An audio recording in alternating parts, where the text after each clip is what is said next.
गर्भवती मृत्यू प्रकरणात दीनानाथ मंगेशकर रुग्णालय जबाबदार. वेळेत उपचार मिळाले असते तर रुग्णाचं प्राण वाचलं असतं.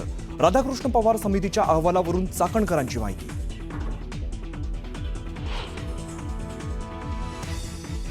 तिन्ही समित्यांचा अंतिम अहवाल आल्यानंतर संबंधित दोषींवरती कारवाई होणार.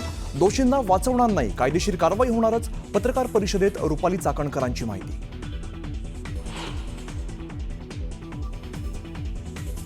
गर्भवती महिलेला रक्तस्राव होत असून सुद्धा उपचाराविना तब्बल 5.5 तास तात्काळत ठेवलं. तर रुग्णासमोरच 10 लाखांची मागणी केल्याने रुग्णाचं खच्चीकरण रुपाली चाकणकरांनी केलं स्पष्ट. उपचाराविना घरी पाठवल्याने 14 वर्षीय मुलाचा मृत्यू. रायगडमधील माणगाव उपजिल्हा रुग्णालयातील धक्कादायक प्रकार. रुग्णालयातील डॉक्टरांवरती हलगर्जीपणाचा आरोप. सोलापूरमध्ये अद्यापही दूषित पाण्याचा पुरवठा सुरूच. दूषित पाण्यामुळे नागरिकांच्या आरोग्याला धोका.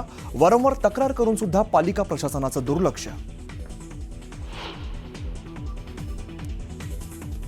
इतिहास अभ्यासक इंद्रजीत सावंतांनी प्रशांत कोरटकरला पाठवली आबरू नुकसानीची नोटीस.